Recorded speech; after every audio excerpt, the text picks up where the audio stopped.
Good morning. Today we are going to be going over how to get money from the government so we can get through this. Today we are going to have Sarah Nagel speak, Linda Dollar, and Scott Evers. So today we are going to start it off with Melinda. She's going to give a little intro, and then Sarah, and then Scott Evers. So just do a tiny little intro, just say who you are, and then we'll start leading it off, okay? Okay, hi everybody, I'm Melinda Goller and I'm with Partners Bank of California. We are a community bank, community business bank, local here in Mission Viejo, and glad to be here. Excellent. Sarah? Yeah, I'm Sarah Nagel, the CPA of the group, and my understanding is we're talking about the Small Business Administration loans today, on how to be successful in applying for these loans. I guess we're going to have a couple days to, according to Melinda, to get into the system and apply for these loans. So I'm here to assist. I do have a lot of clients calling me in regards to the documents that they need to little intro, and then Scott Evers is going to lead it off, and then we'll start. Okay. Go ahead, Scott. I am Scott Evers with HR Ledger Payroll, and I'm actually going to be on the tail end of your SBA loans. It's my job to make sure that you have the documents you need to get the forgiveness that you're going to want to have for those loans. So to show that there was payroll in the community. Excellent. So go ahead and lead it off. I'm going to mute everyone else just to keep it clean. You guys can unmute yourself as you need if you want to ask a question. Go ahead and lead it off. Melinda or Sarah, whoever wants to take the floor. Can I lead it off, because I have some questions for Melinda, so then she can answer some of the questions while she's speaking. My questions are, there's two main loans. It's the EIDL, which is the disaster. It used to be the 10,000 grant, but now it's the 1,000 per employee grant. And then there's the PPP loan, which is based on 2.5 months of payroll. And this is for the grant portion. So what my question is, I'm clear on what we need for the PPP loans. In that the client goes in, they make an application. It's a simple application, and then to really get it going and qualifying for that PPP loan, they're going to need their payroll documents and their P&L and perhaps even their 2019 tax return. But my question is for the EIDL loan, the grant. I don't know. Do you know that much about this particular grant loan? The banks aren't dealing with the EIDL. You have to go directly to SBA for that. So right. I know what is out there. I am familiar with it, and I do know what the okay. So my question is, moving on, my question is, I do have a link that will get you right into that application, and it's a very simple application if you've got your tax return in front of you, the 2018 return. But what my question is that once you get the loan or the grant, what do you have to provide to the Small Business Administration to make it happen, to complete it? Well, it is a two-part. It's a term loan at 3.75%, and the term is going to be based on your case and your amount and your ability to repay. So the SBA determines, you don't ask them for what you want, they determine what you're going to get. And the idea is to provide your business with 6 months of working capital. Where the grant comes into play is you can ask for the emergency grant, where they're supposed to send it to you within 3 days. At the beginning of this, it was 10,000, and then they capped that portion of the EIDL to $1,000 per employee. So if you have 3 employees, it's going to be $3,000 grant instead of across the board 10. But that's only the emergency grant. Based on what you've provided them, they'll decide, I guess. I don't know. I haven't heard anybody that's talked to an SBA person as to how it's working on that side and how they determine the term and how they determine the amount. Because the act only says you have up to 30-year term, and then they say what the rate is. Everything else is case by case.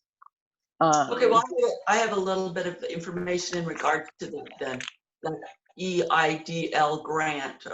Okay, so what's important is once you click the link, and I'm under the impression that we're going to have a couple of, right now, I don't know, I didn't check it this morning, but it's been closed. You have not been able to access this link. So we're waiting to see once. Do you think that we'll be able to access this link again, or will it just be the PPP loans? Yeah, we think that, yes, the EIDL will open up again. As soon as the funds ran out, they shut down both the bank internal portal, which is eTrans, so that immediately all the SBA applications cease. So it's the same with EIDL. The funds ran out. So now that they're replenishing it, we don't know when it's going to open. Okay, cool. So getting back to the EIDL loan, when it opens, it's important to get in there. We'll have a couple of days to do it. Get in there. You can apply as many times as you want, and then just pick the one that works once you get notified by the Small Business Administration, which will be an email. But what's important is when we fill out that application, that we check the box asking for the emergency grant. There's a little box in there that must be checked. And that if we are self-employed and we don't have any employees, that we would have one being ourselves. Do not mark 0. Because if you mark 0 employees because you're thinking, oh, I don't have any W-2 or any payroll reports, so I have 0. No, you yourself have 1. Otherwise, you won't get it at all. So I have been told that the money goes immediately in there. You know, that they give that grant. If you have any employees, they will give the grant, and then you will. I think they send a letter with the agreement. You know, the loan agreement. If you want it, you sign, and then they send the money in, and then you would receive a grant up to $1,000 per employee. Is that your understanding, Melinda? Yeah, that sounds about right. I just ask you a question. I know one client, and I've talked to probably 200, maybe 300 businesses over the last couple of weeks. And I know now I think we're at the 3-week mark, or it seems like forever, but from when people started applying, I know one business that's received the emergency grant. Do your clients, have they received any EIDL? No. I've heard of one friend of a client that received it quickly because they went in right when it opened. They applied and then they got the money pretty quickly. But no, I have not seen any other successes. Now, Patty said that every one of her clients were successful, so it's a shame that she's not on today. But anyway, there was a question by Scott asking if this is a loan or a grant. It is a loan, but the Small Business Administration will be granting up to $1,000 per employee. Yeah, it is a loan, and you don't know what the term is going to be until, I guess, they tell you. I'd love to know how it's working all the way through. They send an email. I have seen some emails come through, but the emails that I have seen are emails from the Small Business Administration saying we are basing this now on in order to maximize the benefits. We will only give money, give a loan to companies that have employees. So if you filled it out saying you don't have employees, then Oh. you were not given the opportunity for this 3.5% loan. 375. Oh, 375, forgive me. But I have Yeah. seen a PPP loan though, at 1%. Mhm. Yeah. Yeah. Those are happening. I mean, you know, I think a lot of things are starting to happen in this third week after the portals opening up for application. So as soon as I'm checking my emails right now, waiting to hear, because I know the second the portal opens, you know, I'm going to be hard to reach. I'm already hard. Yeah. But I'll be filling out a bunch of applications for a client as soon as it opens. For particularly the even though the PPP loan is way more profitable. I mean, the 1%, all the grant money that you can apply for, which is 2.5 months. That's pretty compelling. I mean, that's a fantastic loan, but much more difficult, I think, to get in than the EIDL. Yeah. yeah, and just so that everybody that's on the line understands one bank's point of view, and I know from talking to others, this is pretty much what all the banks feel. This is the Paycheck Protection Program, PPP.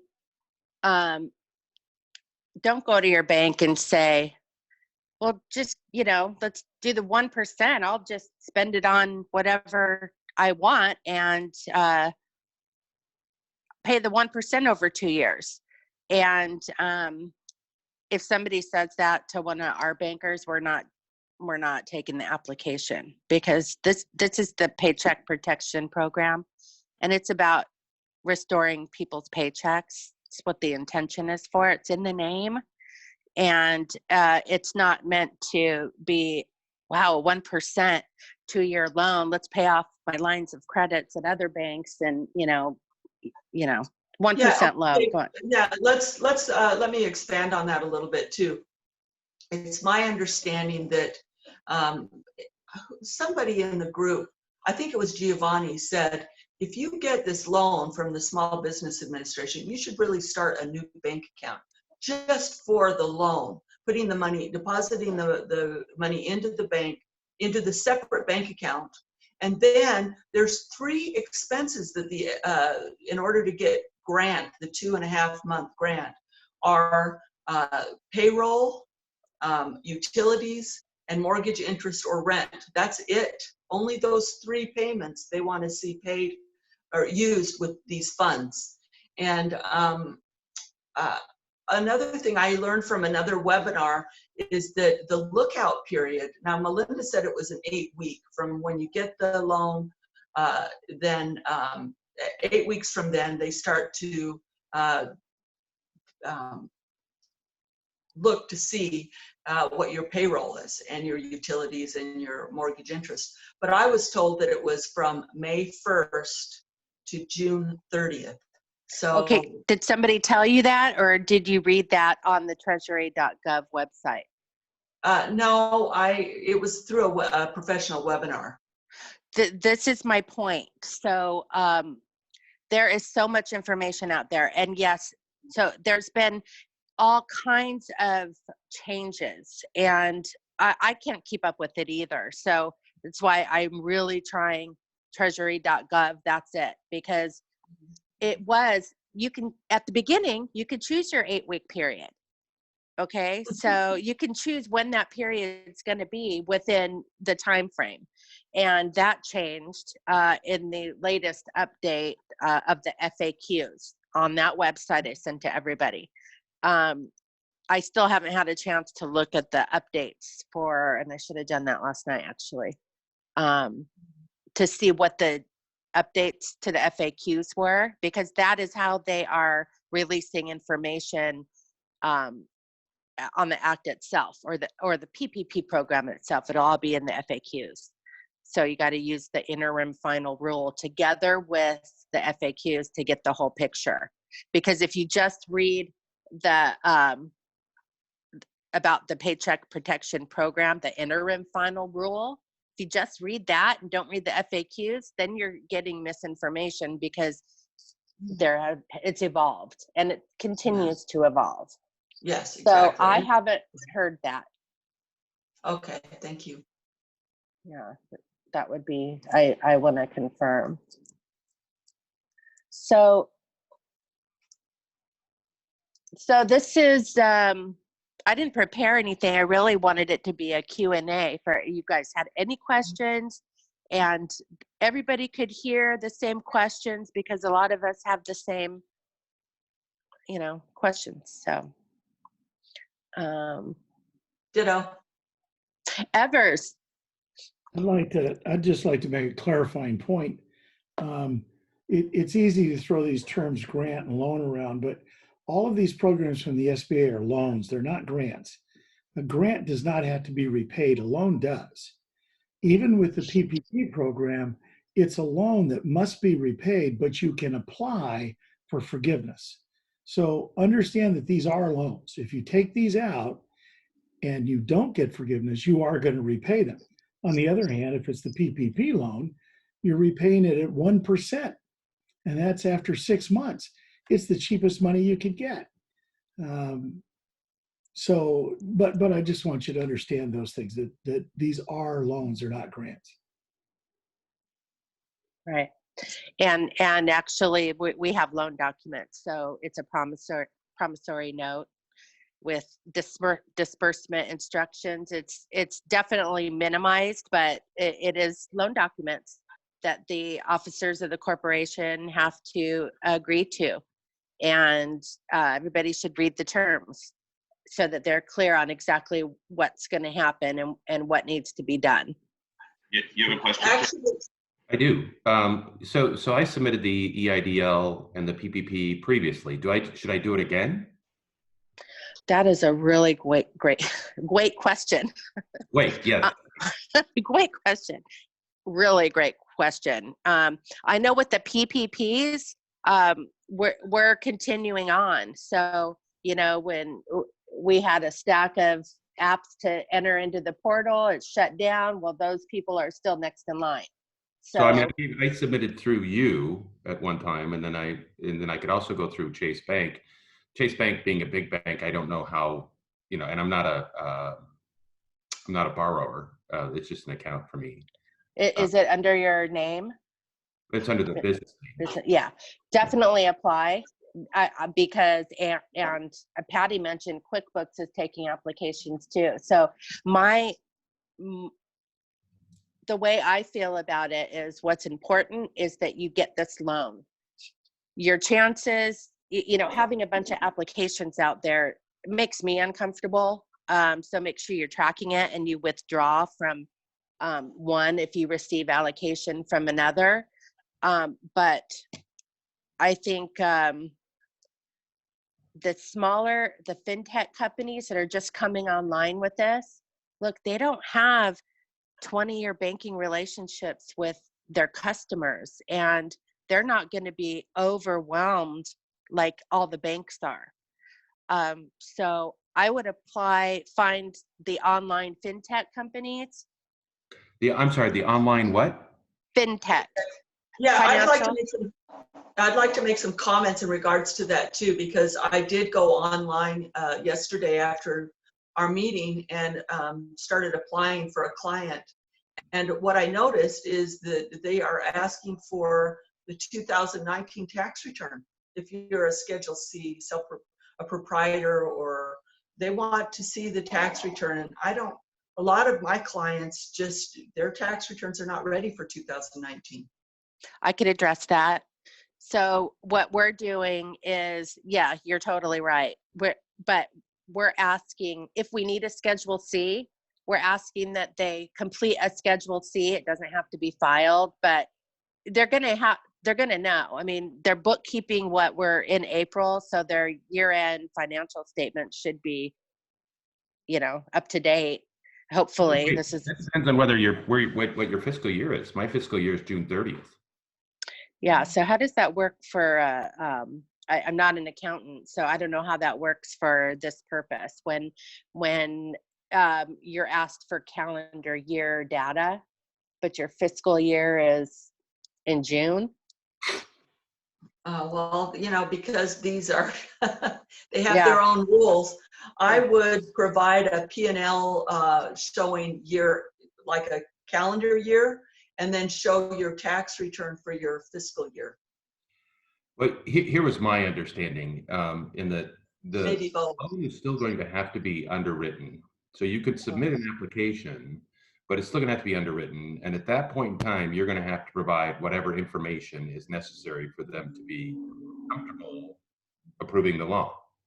So while there's no clarity today, this is an opinion. This is not a fact. While there's no clarity today, I think you can submit. And like I basically submitted my most recent tax return, my most recent business, John Witt Enterprises tax return, which is, fiscal year ending June 30th, 2019. That's what I have. That's what I've got available. And so I submit that. That's what I did. Assuming that at some point they're going to come to me and say, okay, you've been approved, but you need to submit this, that, and the other thing. And I'll know at that time what it is that they need. Yeah. So I've had to go back to clients several times and get more documentation, because we have to.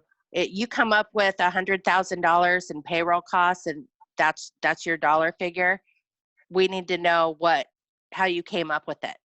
And yes, so I think, again, I submitted through you. You're going to come back to me and say, John, I need some stuff. In which case, I will provide whatever you ask for at that time. Okay. Yeah. But the clarity just isn't there right now.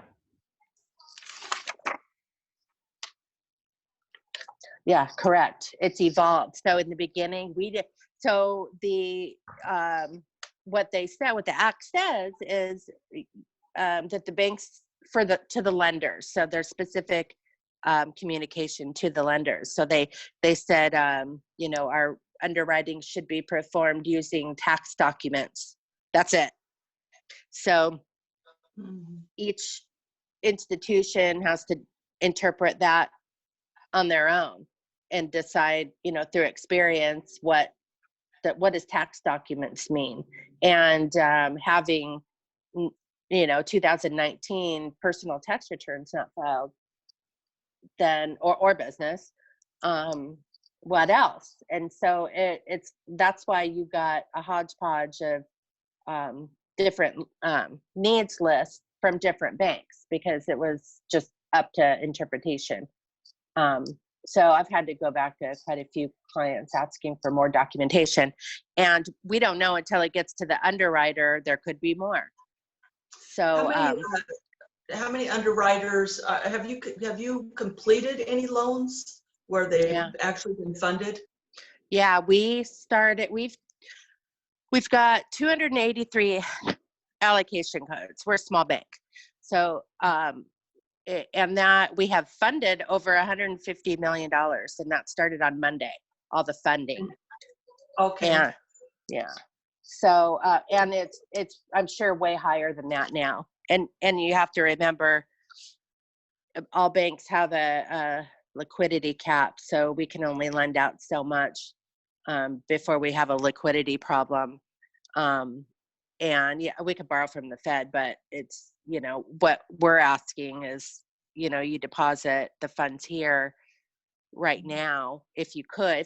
If it's over 250,000, we'd like the funds to stay here, because frankly, we don't have the time to open new accounts right now.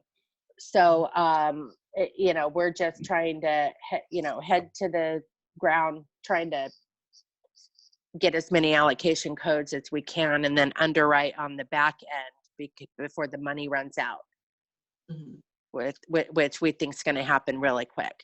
And the big banks are supposedly on top of it this time. So you could see some movement from prior applications.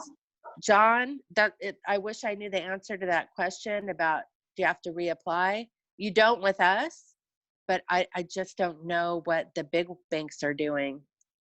Yeah, it's So, the same clarity issue. It's just yeah, lack of. yeah, yeah. And there's a lack of communication too, because everybody's trying their best. We have guidance to go by, but a lot of it's left up to interpretation, and everybody needs it. Everybody needs this. And so to have every business in America applying for Big this, number. That's a big. yeah, yeah. I mean, bankers are busy. I mean like really never experienced anything like this before, any of us, but the effect on with these PPP loans, it's unreal. Yeah, it's like stupid busy. Yeah, yeah. It's like work till midnight every night and still not be done. I mean, you have to cut it at some point, but it's like, I feel like I have such a huge responsibility on my shoulders, and I think my teammates feel the same way. And we have a goal of, restoring paychecks, and it's about our community and our business owners. It's not about making money. Banks aren't making any money, and trust me, if I'm working 20-hour days, and no joke, this is their 1% is not covering the cost of these loans. So let's go back to the EIDL loan, right? So, I submitted, I got my number, Larry was holding up his piece of paper with the confirmation to me. He never got it, I've never heard anything since. I just processed the paperwork and got the code. Is that also, do you think we should also resubmit there? yeah, I don't know. Yeah, I just don't have the answer to that.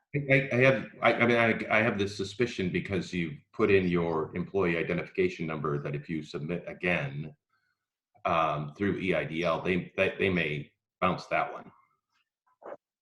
Yeah, I would hope you would not have to apply again. Yeah, because It would. Straight to the SBA, right? Yeah. It wouldn't make sense for you to do that. That your EIN would because so like if I apply in PPP to you, and I apply to Chase, and I apply to this and that one, that EIN is specific to you, and that's all you know. It's not like I applied twice to you. Yeah. Like SBA, I think if you go through that again, your EIN might be flagged and say you've already submitted. Yeah. Yeah. And something, guys? yeah. Yes. So am I misunderstanding something here? The PPP is only for people that have employees and have a payroll. Is that correct? No, Not correct. no, it's not correct. No, if you have your own business, you would be considered an employee yourself. And your wages are your net income for the year. So you take your net income, divide it by 12.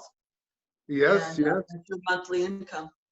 But I thought that was the EIDL, which is what I applied for. I applied for the EIDL because It's both. both. So the PPP is also for, but I thought you got to have a payroll to apply for the PPPs. I did too, but I was wrong. I learned that a couple of days ago. It would make Really? sense So I given need that to it's apply called for the the Payroll PPP. Protection Program, but you do not Okay. need a payroll in order to qualify. Being a self-employed sole proprietor myself with no other employees, I've looked into this. The documentation you're going to be required to provide is going to vary from bank to bank, and I'll let Melinda speak on that one. But quick question for you, Sarah, since you mentioned it. You said your income from last year, is that the gross income? Is that the net income? Is that what went into my personal bank account? What No, number am I it's your looking net. at? It's your net income. Your net income on the schedule fee. Line 31. Yeah. Line 31. Where's my 2019? It's around here somewhere. Yeah. However, when you fill out the EIDL, that is gross income. The application asks for gross income. On Right. that. Yep. February 1st from February 1st to the end of 2019, and then the first month of 2020. So that would be gross, and then your payroll would be the net income from your businesses. It could be from your Schedule C, it can be from a partnership, a corporation. But with the partnerships and corporations, it has to be self-employment income, not just the net profit, that flows into the individual return. It has to be Social Security income, self-employment income that would create Social Security payments. So I don't know if you guys understand that, but it's kind of important. I have a question about 1099 employees. They don't. They're not employees. That's my understanding. Do you agree with that, Melinda? No, they can apply. They can apply for both. I don't know how it works. If they have a Schedule C, then they would apply by themselves. Is that your understanding, Melinda? I heard differently. I heard that you could apply the owner, because here's a client I have that runs a tutoring business.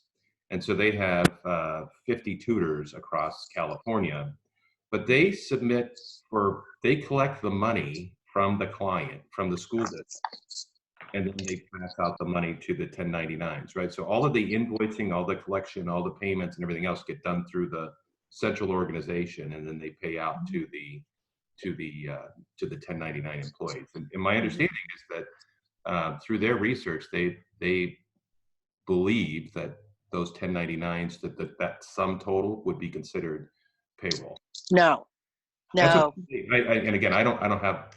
I mean, it's not my spiel. So. Yeah, I think that there's some confusion there. Scott maybe is really good. Yes, he should answer this one. You understand this? A 1099 is by definition not an employee.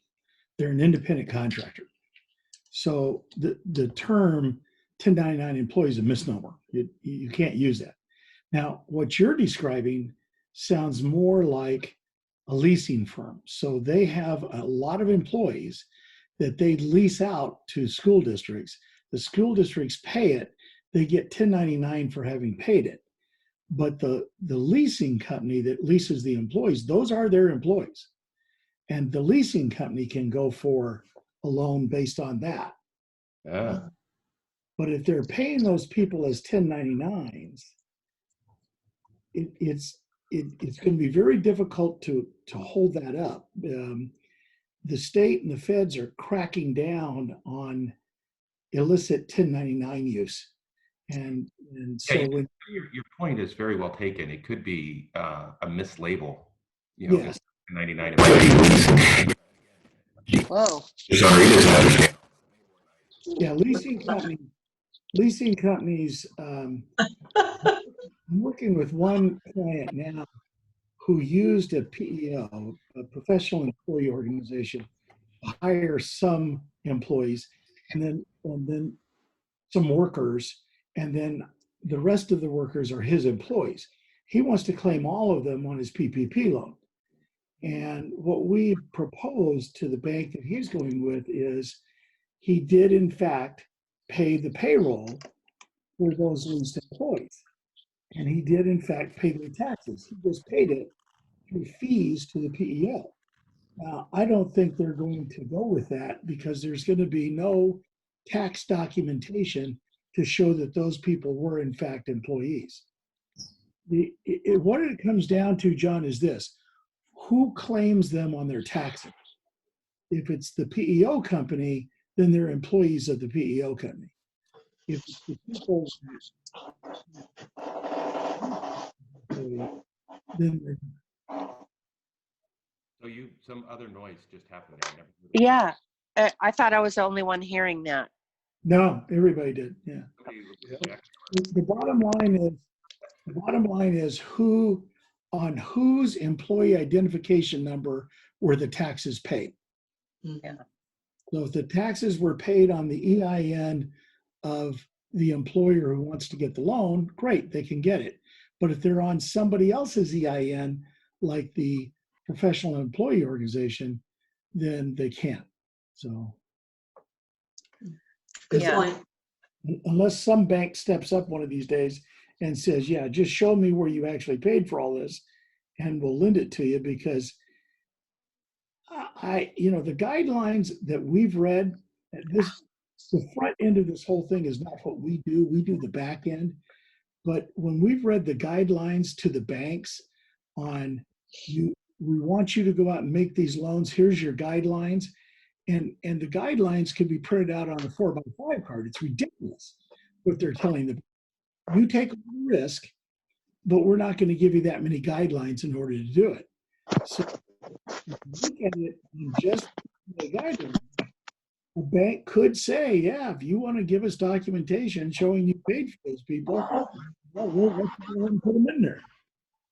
I don't see an SBA requirement that the taxes are there. But all of that being said, the bottom line is no bank is going to grant that loan to. We got to mute. Yeah, I'm on it. I'm muting everyone that makes noise. Okay, thank you. Question, John, just make it more confusing.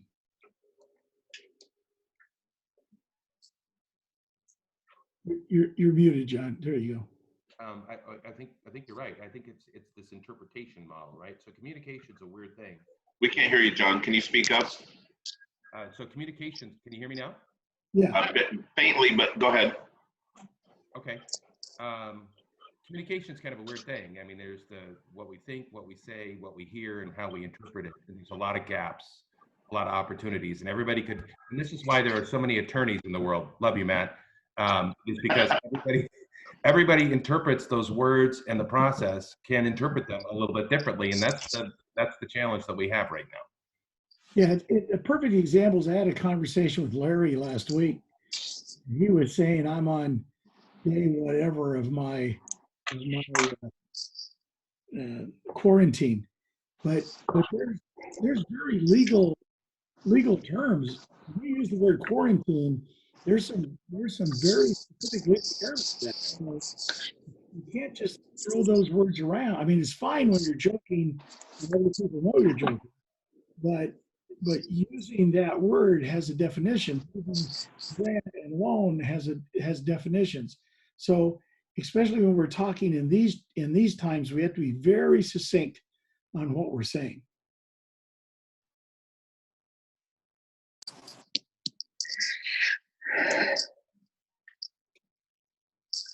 Am I on? Michael, you're muted too. Go ahead, Melinda. So, John, can I make a comment going back to the 1099? I think there could be some confusion. I know I was confused at first, but there's a couple of parts to that was really funny. Never mind. 1099. So there's a payroll calculation part, okay? So going back to what Scott says, in calculating your payroll costs, you do not include 1099s. Some businesses were, okay?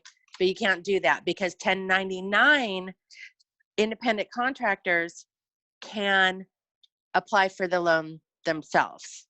So in the cost calculation, you can't use it, but on the forgiveness side, I believe you can. Do you know something different than that, Scott? As far as we've seen so far, on the forgiveness side, you're going to have to show payroll. You're going to have to be able to. Now, again, a lot of the forgiveness is going to depend on the banks, although they seem to be far more uniform on that than they were, on the loan. But you're going to have to show that there was payroll, and a 1099 by definition is not an employee. They're an independent contractor. Yeah. You can't pay them. You can't pay them payroll. So if you guys don't mind, I'll take a minute here.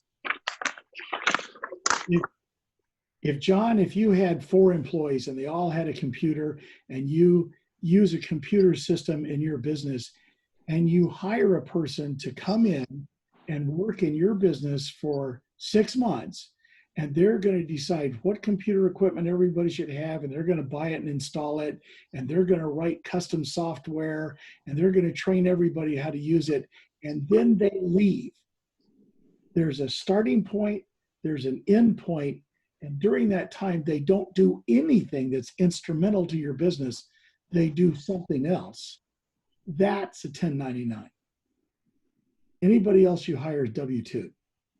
I think I have clarity there. I mean, it's just, this is with respect to the PPP and how do 1099s apply. And I think your comment about leasing as opposed to 1099 may be, again, it may be a labeling issue.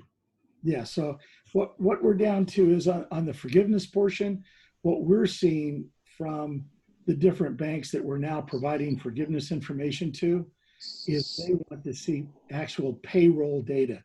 And to be on. Now, some people have us pay their independent contractors as well, and we pay them as 1099s. And we have one bank in Georgia that has said they will accept that as total payroll, W-2 payroll and 1099 fees paid. That's that bank. So Right. it's up to the bank to tell us what it is they want. Right. Okay. Guys, I have to jump. I've got an 8 o'clock I got to get prepared for. Thank you. It's been really helpful. And I appreciate you guys giving us the time and the energy and answering the questions. Take care, John. Well, John, Bye, guys. Hi. did that answer your question, Melinda? Yeah.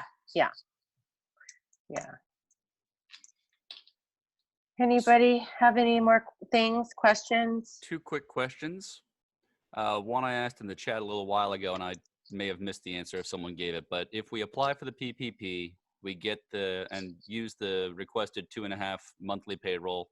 If we have it dispersed within the first 2.5 months, like we'd expect, 100% toward payroll, when is the soonest we could apply for forgiveness of that loan? Does that application go to the bank, or where do we send that? How does that work?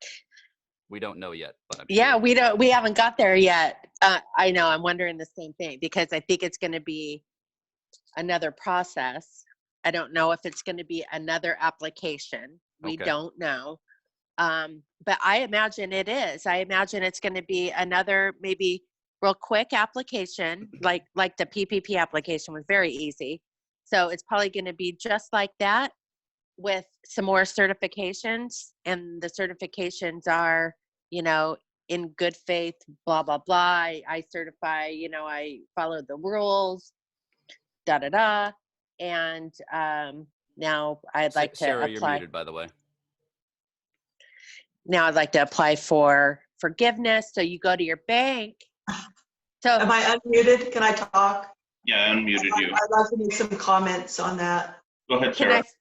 Okay, so Matt, your question is, once you get the money, you're going to spend it in quickly, but how are you going to request a grant? Is that what your question was? Correct. How are you gonna The forgiveness that would be offered on the PPP. Okay, I want to talk about that for a second because, Melinda, that was my understanding when I was listening to the seminar in regards to documenting and supplying documentation for the grant aspect. And that is, there are 3 ways that they will grant you that money, and that is expenses for payroll, utilities, and rent or mortgage interest. Correct. And I think that it has to be paid back. They want to see May 1st, from May and June. That's when they want to see these payments made, because that's what they're protecting. They're protecting these 2 months. So that is my understanding, that no, you don't want to take that money and spend it all, in the first month. You want to spend it in May and June, and then show proof of those payments and maintain your payroll. That's the whole point, is that they want you to maintain your payroll. Right. Isn't that your understanding, Melinda? So that's how you're going to document it, by the payments for those 2 months and proof of those payments. Did the thing you were listing in on say when the earliest you could apply for the forgiveness would be, or how you would go about doing that? Yes, that's what I'm talking about. But Melinda said, and I think she's got a valid point, that it's 8 weeks from the date of the loan. I'm not so sure about that, because it seems reasonable to me that it would be from May 1st, all of May, and then through June, because that's what the government is hoping, that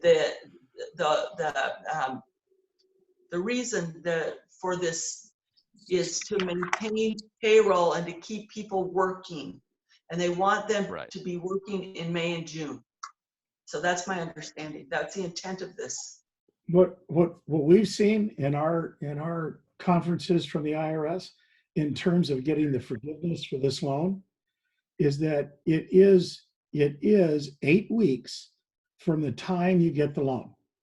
That's when the clock starts. At the end of that week, those 8 weeks, you can apply for forgiveness. Now, at the end of that 8 weeks, your loan is now due and payable, but you have 6 months before you have to make the first payment. We believe that they put the 6 months in there because it's going to take them a while to get around to getting the forgiveness done, just like Totally. a while to get the loans out. So you can apply. The reason that you're applying based on 2.5 months of payroll, and you have to spend 75% on payroll during your 2 months. This is the payroll. This is the Paycheck Protection Plan. If you don't paychecks first, then the loan must be repaid in full. There is no forgiveness. So 75% of whatever you borrowed must go out in payroll. There is a question right now on whether that portion of your payroll that covers IRS withholding is going to be allowed in the forgiveness.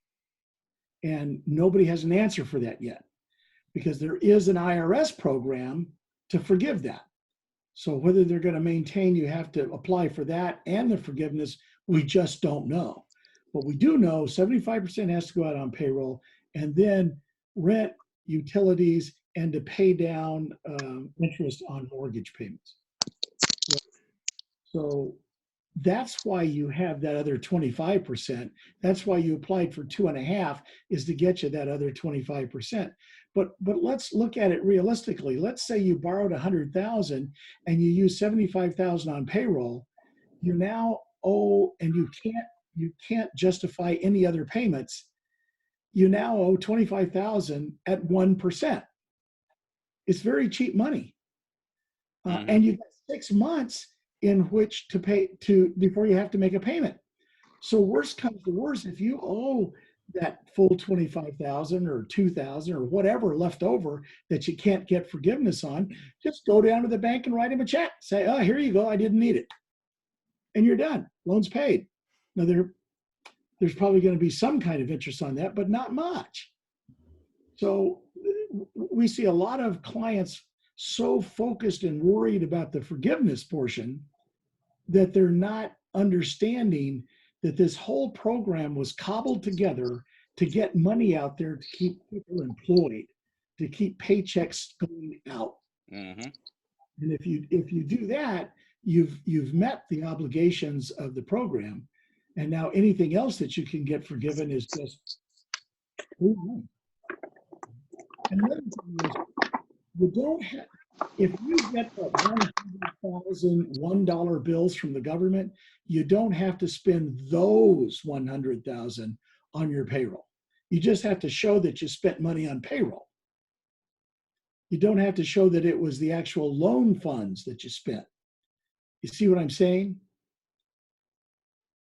So not as complicated as it could be, but since we really don't know what we're going to have to show to get forgiveness yet, and we don't, and we're assuming that there's that 6 months window so that we will figure that out.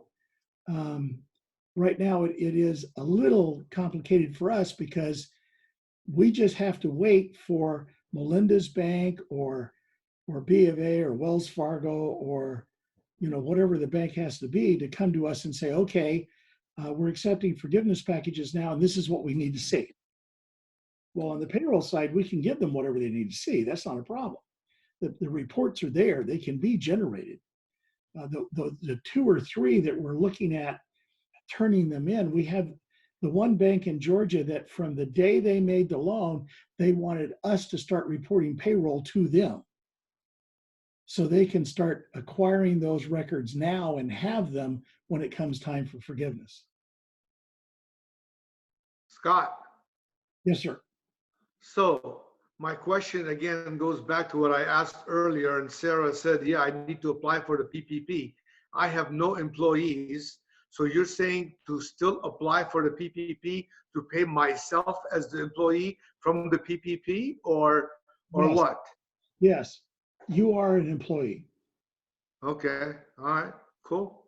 Thank you. Go grab line 31 from your Schedule C Okay, line and 31. divide by 12, multiply by 2.5.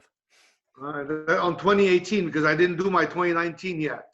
Well, my next question, because my 2018, I had less, or my 2019 numbers are better than my 2018 numbers. And as far as expenses go on my 2018s, I had some significant single-time expenses that were written off. So my 2018 number is You can't cross them apart, Matt. You can't cross them apart. You can't take the good stuff from 2018 and the good stuff from 2019. Oh, no, I'm not saying that. I'm saying that my line 31 on my 2018s is lower than my line 31 on my 2019s, but I haven't filed my 2019s yet. Which one is the bank going to look for?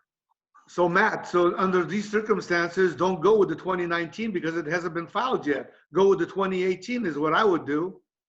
That's my question to the banker. Melinda, you're muted. You can unmute yourself, I think. Oh, I can? Oh, sorry. Yeah, you're on. Okay, so so we're asking for, because people have not completed their 2019 tax returns. So if we need a Schedule C, we absolutely have to see 2019. And I don't think that SBA or any bank is going to be focusing on anything other than 2019, because the look back is what we look like now, like at the end of this, when you apply for forgiveness, and as compared to 2019, what did you look like? Okay. Because it is all about bringing people back to work. So that's another part of this. 75% you pay, we understand the portions you need to pay to payroll and your lease, but also you need to bring your FTEs back to, I believe it's 90% of what your workforce was at a certain point in time in 2019. So the whole thing. It's just me, so do a Schedule C, Matt. It doesn't need to be filed. Don't file it. You don't have to file it. I mean, I will eventually, but yes. Yeah. So we know that it's been extended to we don't have to have our taxes done until July. Okay. So your personal tax returns, just go online, get a Schedule C. You should, look at your financials and plug in the numbers, and that's what you can provide to the bank. Sounds good.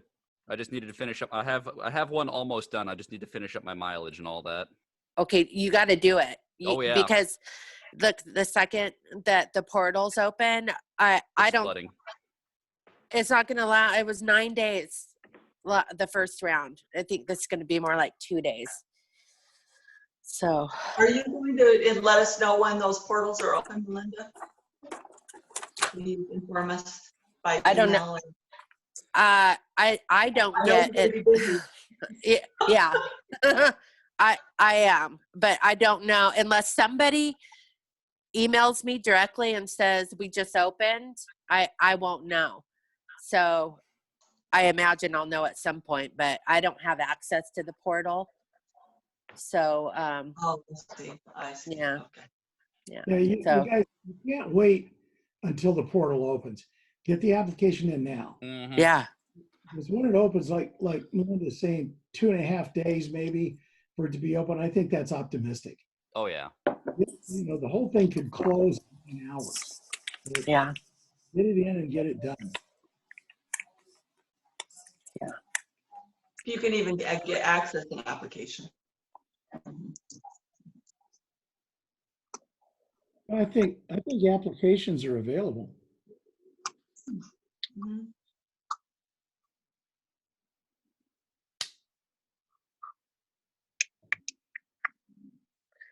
Does anybody have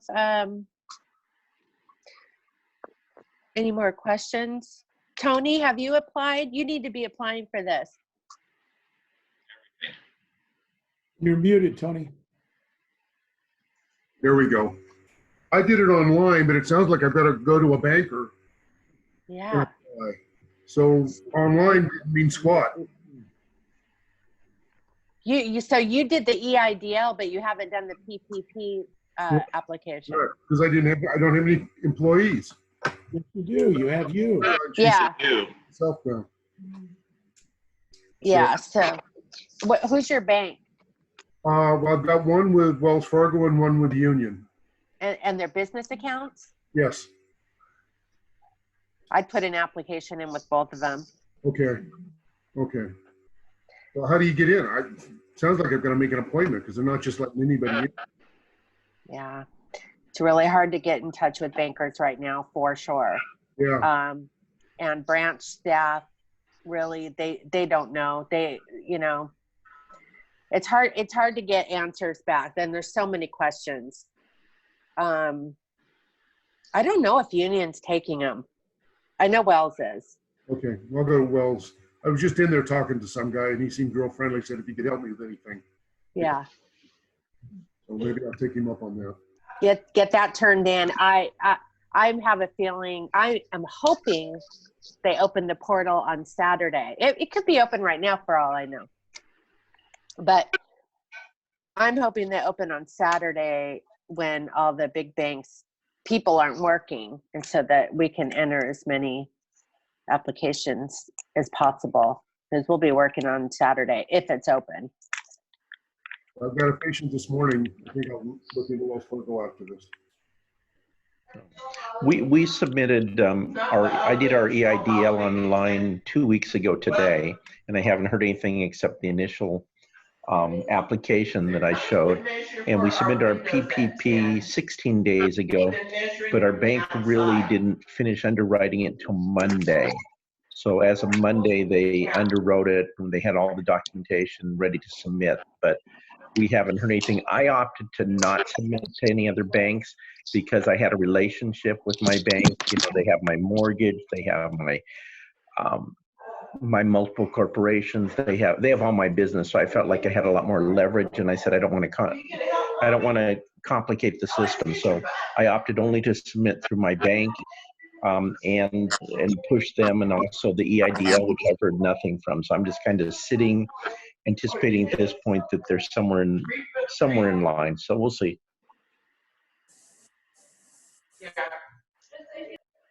Well, ladies and gentlemen, thank you very much for your time and advice here. I have a 2019 Schedule C to complete, so I'm going to go do that and mosey on down to my bank and see if I can get in the door.